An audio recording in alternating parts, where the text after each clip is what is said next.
Today we'll be taking a look at the TracRac SR sliding truck bed ladder rack with over-the-cab extension. This adjustable ladder rack system with over-the-cab extension allows you to carry extra long loads on your truck. It's perfect for ladders, lumber, PVC pipe, or any extra long loads that you may need to carry. The ladder rack sits on an easy-to-install base rail, which is configured to work with many different trucks.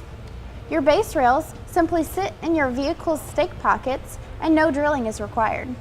Your ladder rack is adjustable by simply loosening the black knob and sliding it up and down your base rails.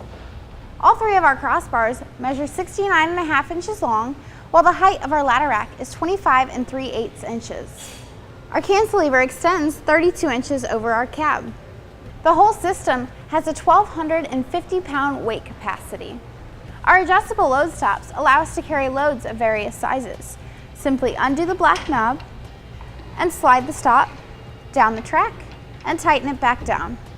They also include a tie-down loop for securing your cargo. The legs of your rack also feature tie-down cleats, which will allow you to secure additional cargo. The elliptical shape of our crossbars helps with aerodynamics to reduce drag and wind noise. The whole ladder rack system is made out of a lightweight aluminum construction, so it's durable and corrosion resistant. Now that we've shown you some features, we're going to go ahead and begin our install. First thing we need to do is remove our stake pocket caps. To do that, we'll just take a flathead screwdriver and lift up on the cap and pull out. And we can go ahead and repeat this for our other three stake pockets. Now to go ahead and get our base rails installed, a shim, which you may or may not need for your vehicle, a rubber block, a bolt, pocket nut, and a washer. Now we'll go ahead and set our base rail in place.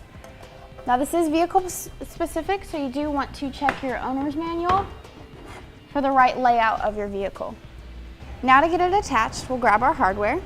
First is the bolt and the washer. We'll go ahead and turn the base rail and we'll feed it through the top hole. Then we'll take our shim. We want to make sure that the thicker side is facing away from the bed. Next will be our rubber block. And finally our nut. And now we can repeat this for the other side of the rail. For this vehicle, we'll be using the last hole on the tailgate side.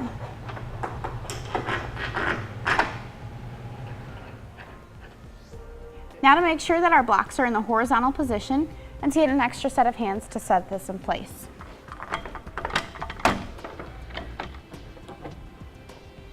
With one rail in place, we'll go ahead and repeat that process on this side. Now with both rails loosely in place, we'll go ahead and take a measurement at the front and the back to make sure that they are even. We've got about 62.5 and 62.5. Now to check the plane of our base rails. You can use something flat like a 2x4, or we have a crossbar here. We'll set it down on the back. As you can see, our crossbar is not touching. That's where we'll use our shim.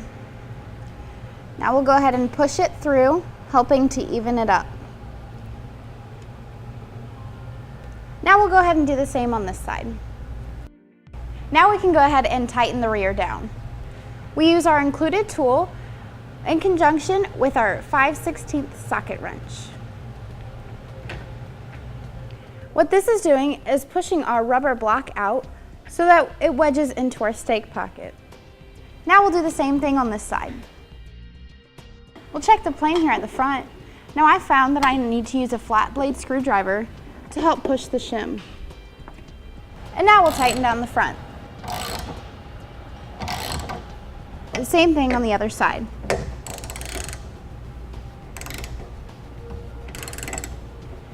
Now the kit came with plugs for the holes we didn't use, so we'll go ahead and put those in place now.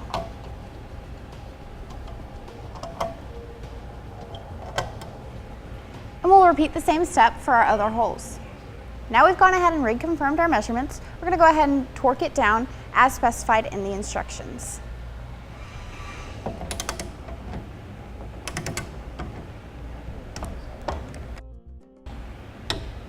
Now we'll repeat this on the other 3 sides. With everything torqued down, we're going to go ahead and put on our remaining caps. Last thing to do is put on our safety bolts and then tighten them down. This tool is not included. And we'll do the same thing on the other 3 sides. Now we're ready for our ladder rack. We're going to be placing our ladder rack on the outer rail, so we need to remove the outer rear safety bolts. Now we'll go ahead and place our first half of the ladder rack on our rails. Now you may want to get an extra set of hands for some help. Since our ladder rack is loosely assembled, we can adjust it to fit the rails.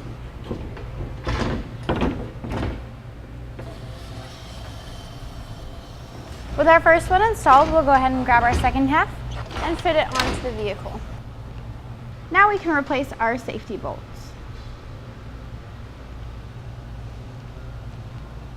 Now you may want to consider putting your back half of your rack on the inner rail, which will give you maximum adjustability for your ladder rack. Now with our bars loosely installed, we can go ahead and adjust them to get even bar overhang.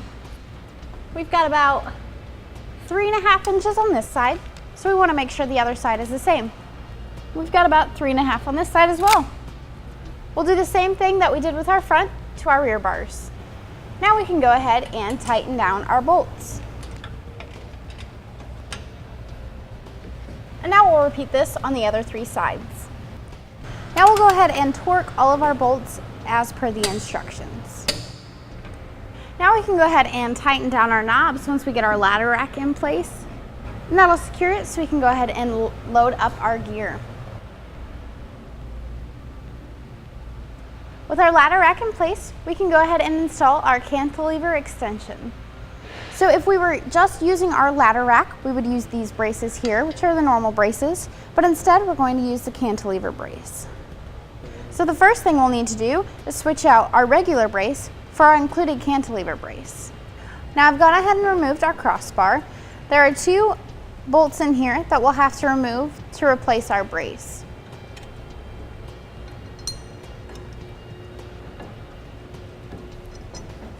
And now we can do the same thing on the other side. So now we'll take our cantilever brace, we'll take the longer end and put it in towards the bed, and we'll take our new bolts and tighten it down.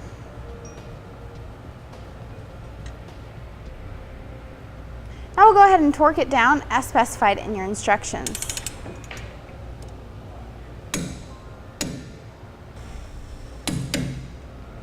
Now we'll put our crossbar back in place and tighten it down. Now with our crossbar back in place, we'll go ahead and set our cantilever arms and just place them over the bracket so the holes line up. Now we'll go ahead and take our included hardware and tighten these down.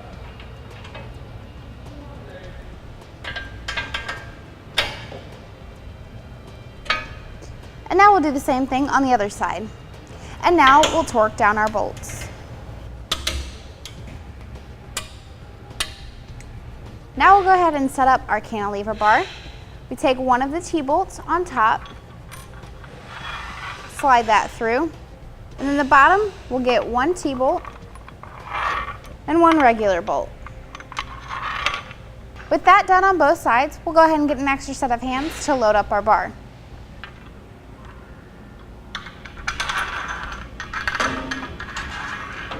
Now we'll take our T-bolt with the nut and the washer and slide it into place. And then we'll tighten it down. Now we just want to loosely tighten it down so we can check for even bar overhang. And now we'll do the same thing on the other side. We've got about 3 1/4 on this side. Let's go ahead and make sure the other side matches. We've only got about 2 inches on this side, so let's go ahead and even it out. Now with even bar overhang, we'll go ahead and tighten these down. Now we'll go ahead and take our corner brace and set it into place on here. We'll put a lock nut to hold our brace. We'll take our other bolt and set it in place and screw down the lock nut. And now we'll do the same thing on the other side. Now we'll torque all these down to specification. Now with our cantilever extension in place, we're ready to load up a ladder. First thing we need to do are make sure our load stops are out of the way. So we'll loosen those up and slide them all the way out.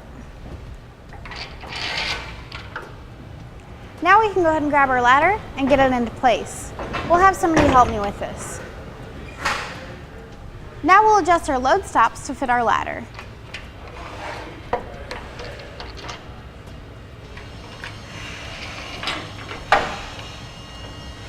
The last thing we'll do is strap down our cargo. Now we do have a lot of straps available here at Etrailer.com, so just pick a pair out. With our load secure, we're ready to hit the road. That'll complete today's look at the TracRac SR Sliding Truck Bed Ladder Rack with over-the-cab extension.